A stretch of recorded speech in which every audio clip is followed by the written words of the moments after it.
बचने का मार्ग केवल एक है, शरणागति।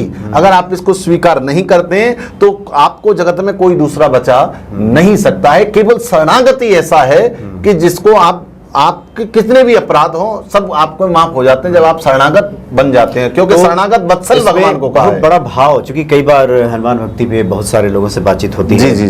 जब इसमें ये बात चलती है तो ये बात आती है कि भोगना तो पड़ेगा। तो हम उसमें कहते हैं कि व्यक्ति अगर बदल जाए, जैसे भगवान राम स्वयं कहते हैं कि सन्मुख हो ही जीव मोहि जबहि, तो रावण तो कई बार सन्मुख हो रहा है राम के, कई बार सामने आ रहा है। कंस भी सामने आ रहा है भगवान कृष्ण के, कई बार आ रहा है। तो यहाँ शरणागति का मतलब है बदल जाना। और यहाँ रावण बदलने को तैयार नहीं है। सन्मुख का भावार्थ यही है कि आप अपने आप को बदल दीजिए, कि अपने वृत्तियों को आपने छोड़ दिया। जो किया आपने उसे छोड़ करके आप समर्पित हो गए। तो आप जैसे ही आप बदलते हैं वैसे ही ये सारे प्रारब्ध, ये जन्म कोट यज्ञ ना सहित तबहि, ये भगवान राम का वचन है। क्या बदल क्या है? व्यक्ति है कि अपने पुराने खेल से खुद को बदलना नहीं चाहता, पुराने खेल में बना रहना चाहता है और चाहता है कि उस पर कृपा हो जाए। जय सिया राम। सुंदरकांड के सुंदर लीलाओं का, जिसमें हनुमान जी के कृत्यों को हम देखते हैं, उसका वर्णन आचार्य सूरसेन ब्रिजवासी जी कर रहे हैं। और पिछली कड़ी में हमने देखा कि रावण को श्री हनुमान जी बता रहे हैं कि वो क्या कुछ करे जिससे उसका जो राज है हमेशा कायम रहे। और सबसे महत्वपूर्ण बात इसमें है आचार्य जी कि ये देखने वाली बात यह है कि जो कुछ भी बातें कर रहे हैं श्री हनुमान जी, चूँकि महाअपराध महापाप किया है रावण ने माता सीता का हरण करके, फिर भी हनुमान जी आश्वस्त कर रहे हैं कि सिर्फ तुम भगवान राम के चरण कमलों को अपने हृदय में धारण कर लो तो वो तुम्हें माफ़ कर देंगे और तुम्हारा राज अचल रहेगा। और ये हनुमान जी राम जी से पूछ कर नहीं कह रहे हैं, और ना ही राम जी ने हनुमान जी को ऐसा कहा है कि हम ऐसा करेंगे। फिर भी हनुमान जी ऐसा कह रहे हैं वो। इसमें ध्यान देने वाली बात यह है कि जो राम के स्वभाव को जानते हैं, बिल्कुल हनुमान जी राम के स्वभाव को जानते हैं कि वो करुणा वत्सल है, सबको क्षमा कर देते हैं, क्षमा उनका स्वभाव है। और यही बातें हम मनुष्यों को भी समझने की आवश्यकता है कि जो भी राम के स्वभाव को जान जाता है उसके जीवन में कभी निराशा, कभी घबराहट, कभी दुख, कभी चिंता, कभी व्यथा आ ही नहीं सकती। कि जिनको राम का आश्रय है वो हनुमान जी ही आश्वस्त कर रहे हैं कि ऐसा आप कीजिए, आपके जीवन में सब बढ़िया रहेगा। बिल्कुल। आगे कथा प्रवाह में आचार्य जी आपको लिए चलते हैं। जी। जिस समय हनुमान जी महाराज समझा रहे हैं रावण को, तो उन्हें देखने से लगा कि रावण बहुत ज़्यादा उस बात को ध्यान से नहीं सुन रहा है। तो हनुमान जी महाराज तब कहते हैं, सुन रावण, सुन दस कंठ कहूँ पन रोपी, विमुख राम त्राता नहीं कोपी, शंकर सहस विष्णु अज तो ही, सकई न राखे राम कर द्रोही। बहुत सुंदर बात हनुमान जी कह रहे हैं। सुन दस कंठ कहूँ पन रोपी, हे रावण, हे दशानन, मैं प्रतिज्ञा करके कहता हूं, विमुख राम त्राता नहीं कोपी। भगवान राम के विमुख होने पर जगत में कोई भी रक्षा करने वाला तुम्हारा नहीं होगा। अगर तुम भगवान राम के विमुख जाओ और सोचो कि मैं बच जाऊंगा या मेरे जिस जगत में कोई बचा लेगा, तो ये तुम्हारी भूल है। मैं प्रतिज्ञा करके कहता हूं कि राम से विमुख होकर के, अर्थात राम का अपराध करके तुम जगत में सुरक्षित नहीं रह सकते। विमुख राम त्राता नहीं कोपी, जगत में कोई भी तुम्हें बचाने वाला नहीं है, तुम्हारी त्रात अर्थात रक्षा करने वाला कोई नहीं है। और कौन कौन रक्षा नहीं कर सकता है? शंकर विष्णु, शंकर सहस विष्णु अज तो ही, सकई न राखे राम कर द्रोही। यहां तक कि हजारों शंकर, विष्णु, ब्रह्मा आदि भी राम जी के साथ द्रोह करने वाले तुमको बचा नहीं सकते हैं। और क्यों नहीं बचा सकते हैं? अब बहुत सारे लोगों का प्रश्न होगा कि हनुमान जी ने तो यहाँ अतिशयोक्ति बोल दिया, भाई शंकर का नाम ले दिया, विष्णु का नाम ले दिया और ब्रह्मा जी का नाम ले दिया, जबकि राम जी स्वयं विष्णु के अवतार हैं, तो वो क्यों नहीं बचा सकते हैं? तो इसका बड़ा सीधा सीधा सा सिद्धांत है, शंकर विष्णु में कोई भेद नहीं है और हनुमान जी यहां पर यह बताना चाहते हैं कि अगर तुम धर्म के विमुख हो, क्योंकि रामो विग्रहवान धर्म, राम कोई नाम नहीं है, राम साक्षात परब्रह्म और साक्षात धर्म है। तो हनुमान जी महाराज कह रहे हैं कि अगर धर्म से विमुख होकर के तुम शंकर की शरण में जाओगे, विष्णु की शरण में जाओगे, ब्रह्मा की शरण में जाओगे, तो भी वो बचा नहीं सकते। क्योंकि भगवान गीता में स्वयं कहते हैं कि भैया जो तुमने कर्म किया है उसको तुमको स्वयं को ही भोगना पड़ेगा, कोई दूसरा उसको भोगने नहीं आएगा। तो ठीक उसी प्रकार से जब हमने अधर्म किया है, धर्म को त्याग दिया है, अधर्म का सहारा लिया है, तो हम स्वयं परमात्मा की शरण में जाएंगे और उनसे प्रार्थना करें कि हमें बचा लो, तो भी कहा जाएगा कि पहले अपने भोग भोगी। आप जो आपने जीवन में किया है, कर्तुम अन्यथा कर्तुम समर्थ सहित, जो करने न करने अथवा सब कुछ करने में जो समर्थ है वो ईश्वर है। बिल्कुल सही बात है। लेकिन जब बात आती है हमारी स्वयं की, तो जब हम धर्म से विमुख हो जाते हैं तो हमें कोई भी बचा नहीं सकता है, क्योंकि भगवान राम स्वयं धर्म का स्वरूप हैं और उनके सामने रावण रहा, लेकिन उसके बाद भी वह सन्मार्ग पर नहीं आया। तो इससे बड़ा कोई दूसरा उदाहरण नहीं है। भगवान श्री कृष्ण दुर्योधन को खूब समझाए, लेकिन वो अधर्म के मार्ग से धर्म पर नहीं आया, तो भगवान भी उसको बचा नहीं सके उसको। लेकिन आचार्य जी, इसमें एक और बहुत बड़ा संदेश, जो कि पिछली कड़ी में आपने भक्तों के साथ चर्चा की और कहा कि हनुमान जी कह रहे हैं कि तुम्हारा सब किया भी माफ हो जाएगा, वैदेही को लौटा दो, राम जी के श्री चरणों को हृदय में धारण करो और अचल राज करो जी। मतलब तुम्हारा किया माफ, हाँ, भगवान की शरण में तुम गए हो। इसलिए जो लोग भी इस बात को लेकर बहुत परेशान रहते हैं कि किया तो भोगना ही पड़ेगा, वो कहीं नहीं जाएगा। कर्तुम अकर्तुम की जो आपने बात की वो संदेश है वहाँ, लेकिन ये भी समझना चाहिए कि हनुमान जी तो यहाँ संदेश दे रहे हैं कि बचने का मार्ग है। हाँ, वही बात मैं कह रहा हूँ, बचने का मार्ग है। और अगली कड़ी में, चूँकि आप बातों को आगे बढ़ाएं तो जो कि मुझे ध्यान आ गया, अगली कड़ी में वो कहते हैं कि आज तुम्हें ना शिव बचाएंगे ना विष्णु बचाएंगे। शिव इस अर्थ में देख सकते हैं कि साक्षात शिव तो मैं ही हूँ, हाँ, अब मैं तो खड़ा ही हूँ तुम्हारे सामने यहाँ। और विष्णु जिनका तुमने अपराध कर दिया है, द्रोह किया है। तो रास्ता यही है जो उन्होंने पहले सुझाया है कि हाँ, ये तुम काम कर लो कि उनके श्री चरणों को हृदय में धारण करो और अचल राज करो। तो एक तरह से ये कह सकते हैं कि हनुमान जी तो मार्ग बता रहे हैं।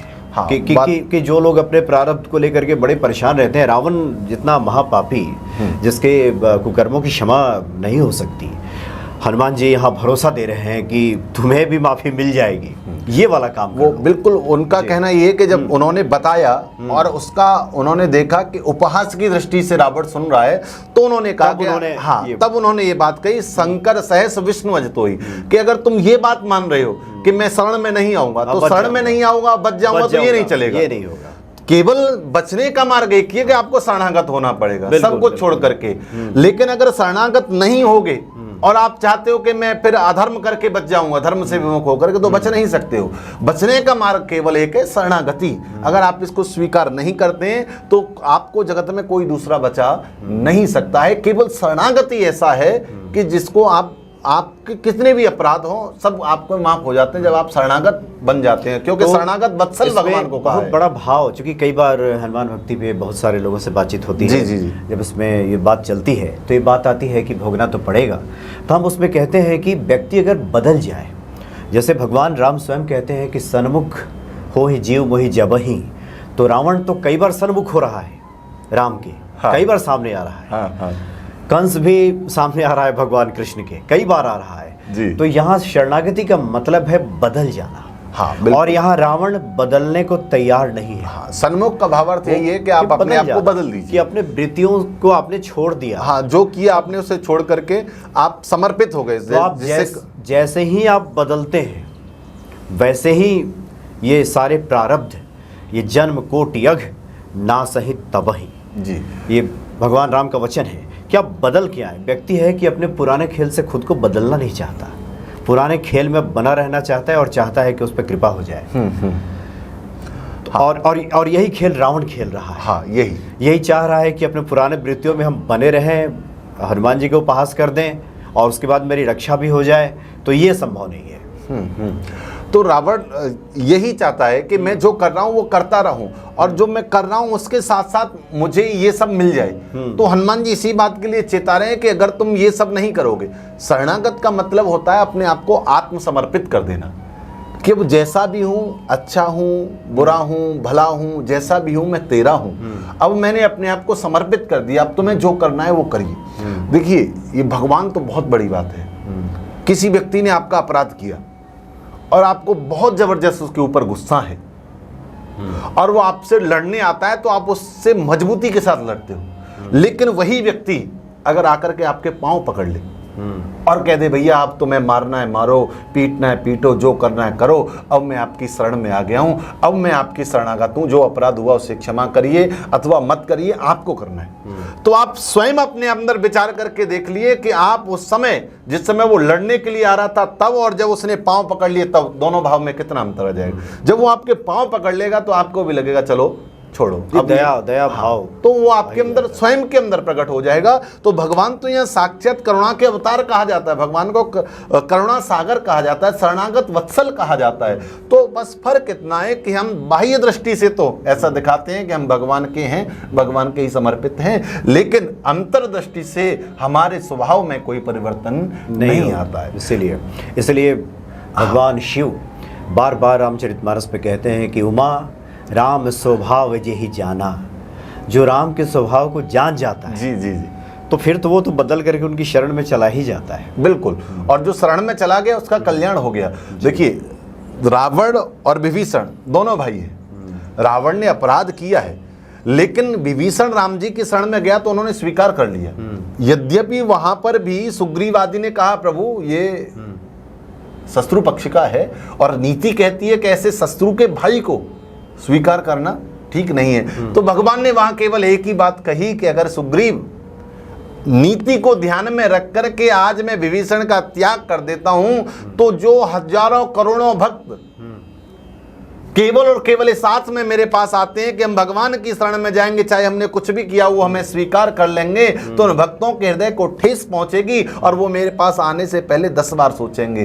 तो मैं अपने भक्तों के लिए जो मेरा स्वभाव है शरणागत वत्सल का, उसे बदल नहीं सकता हूं, भले ही विभीषण आकर के मेरी नीति को नष्ट करे या मेरे यहां पर होने वाले कृत्यों को रावण तक पहुंचाए, लेकिन मैं अपने आप को बदल नहीं सकता हूं, क्योंकि जगत में लोग मुझे इसी नाम से जानते हैं, शरणागत वत्सल से। तो यहां पर वही बात, इसलिए हनुमान जी ने राम जी से बिना पूछे कह दी कि तुम राम जी की शरण में आ जाओ, उनके शरणागति को स्वीकार कर लो, तो वो तुम्हें सब माफ कर देंगे। लेकिन रावण आने को तैयार नहीं। अच्छा आचार्य जी, चूंकि श्री रामचरितमानस ये महाग्रंथ है, जी जी, अब ध्यान आ गया है हमें बहुत सारे संत महात्माओं से जब हम मिलते हैं, और जो संत महात्मा इस बात पे जोर डालते रह जाते हैं कि कुछ भी कर लो, किया तो भोगना ही पड़ेगा, तो हम उन लोगों से कह बैठते हैं कि आप भले ही गीता की बात कर रहे हैं, ये जो रामचरितमानस आप देख रहे हैं ये अपडेट वर्जन है, उसके आगे की कड़ी है।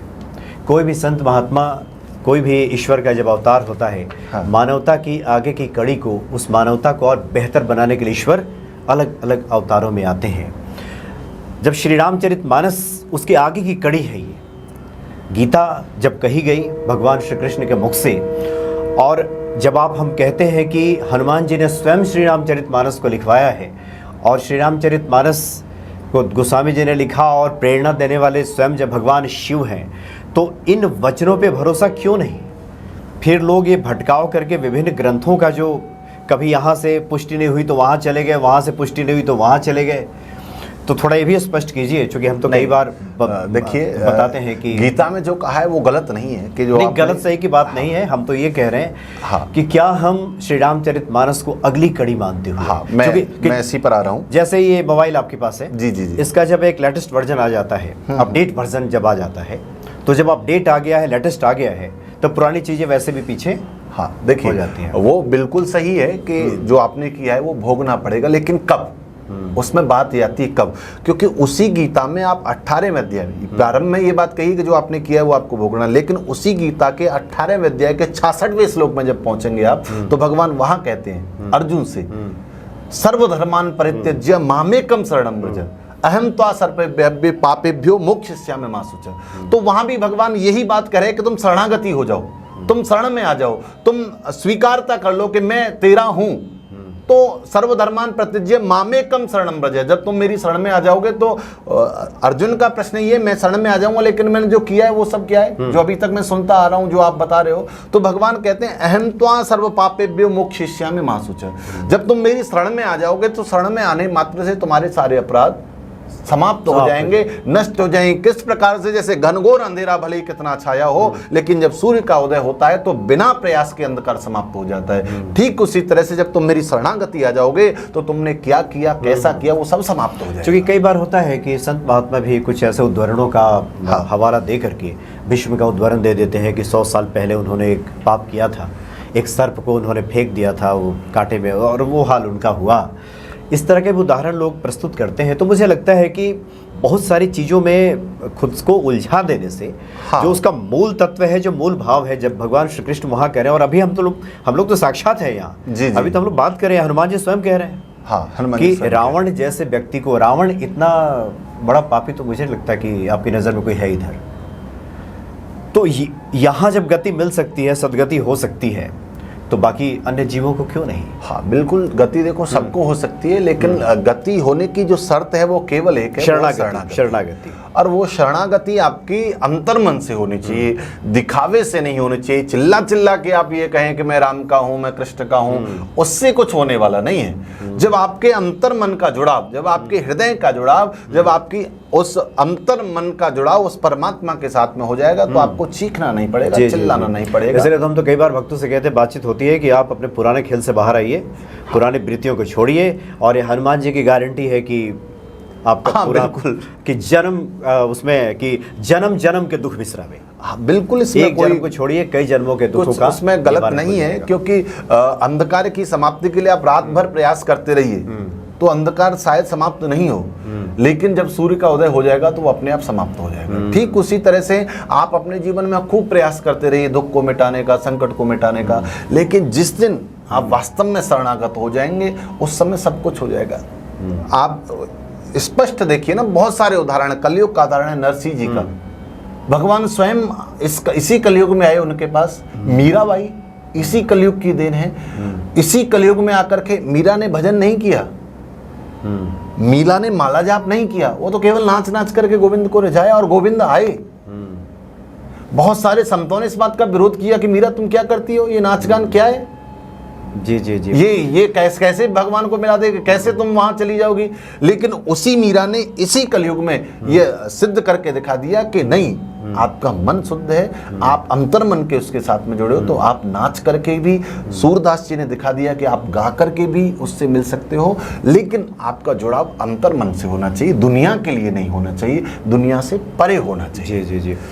चूँकि हम लोग सुंदरकांड की बात करें, विषयांतर हो जाएगा, लेकिन आप अपनी कथा को आगे बढ़ाएं उसके पहले थोड़ा सा और हमें ध्यान आ गया। जी जी। कई बार चूँकि संत महात्माओं से मिलते हैं और हम ये बातें बताते हैं, उनका मुख से हमने सुना है कि कितना भी तुम करो भोगना पड़ेगा, ईश्वर अधिक तो पूजा से क्या होगा, तो सहने की शक्ति दे देंगे। तो बड़ा आश्चर्य होता है हमें कि आप जिस रामचरितमानस की बात कर रहे हैं, जिस हनुमान चालीसा का आप कहते हैं कि हम प्रतिदिन पाठ करते हैं, उन वचनों पे भरोसा ना हो करके और उसके बाद आप पुराने हमारे ग्रंथों का हवाला देने लगते हैं, तो इस तरह से तो आप बहुत सारे शब्दों के भटकाव में आ जाएंगे। और इतना विश्वास आचार्य जी, ये भक्तों को होना चाहिए कि जिस शब्द पे, जिस वाक्य पे, जिस चौपाई पे, जिस मंत्र पे हमारा भरोसा दृढ़ हो जाएगा वही फलित होगा।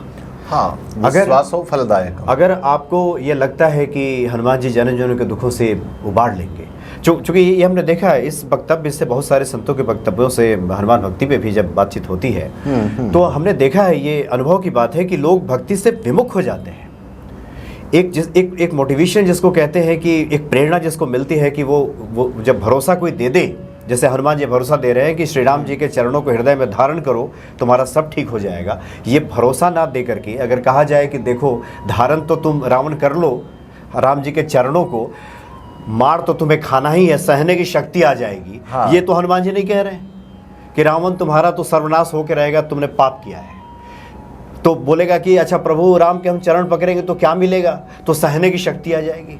ये तो हनुमान जी नहीं कह रहे हैं, लेकिन हम तो सुनते हैं संतों के मुख से सहने की क्या शक्ति होती है, बदल जाएगा। हाँ, पूर्णतः बदल जाएगा। ये भरोसा होना चाहिए, ये भरोसा संतों की तरफ से एक भक्तों को मिलना चाहिए, एक भरोसा, और वो भरोसा मिलता नहीं। खैर आचार्य देखिए, जी, जब तक जी। आप शरणागत नहीं होंगे तो तब तक आपने जो किया है वो आपको भोगना पड़ेगा, इसमें गलत नहीं है। लेकिन आपने एक चीज को बदलना है, केवल अपने आप को भगवान के समर्पित करना है, और उसके बाद आपके जीवन में अपने आप बदलाव आएगा और सारी चीज़ें सब बदल जाएंगी। जिस प्रकार से आप देखिए कि आत्मसमर्पण जब कोई चोर कर देता है तो उसके साथ में उस जिसके सन्मुख आत्मसमर्पण किया है उसे जो करना होता है उसके साथ में वो होता है। तो आपने अपने आप को भगवान के आत्मसमर्पित किया है तो भगवान आपको जैसे चाहेंगे वैसे करेंगे, और भगवान कभी भी अपने भक्त का अहित नहीं चाहते हैं और हमेशा अच्छा ही चाहते हैं, और अच्छा ही होता है क्योंकि उनकी पहचान ही वह है।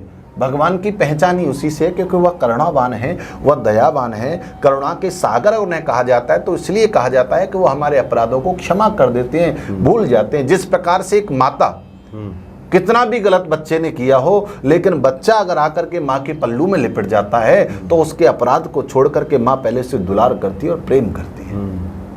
तो ऐसे ही स्थिति हम लोगों के साथ में भगवान की रहती है कि भगवान जब हम उनकी शरणागति जब होते हैं तो हमारे सारे दुख संकट को भगवान स्वयं हर लेते हैं, और उसके बाद में वह हमें वो सन्मार्ग प्रदान करते हैं जिसके मार्ग से चल करके हम अपने आप को श्रेष्ठ बना लेते हैं। तो ये देखिए, जितनी भी योनियां हैं ना, बाकी योनियां भोग योनि हो सकती हैं, लेकिन जो मनुष्य योनि है उसे कर्म योनि कहा जाता है। बिल्कुल।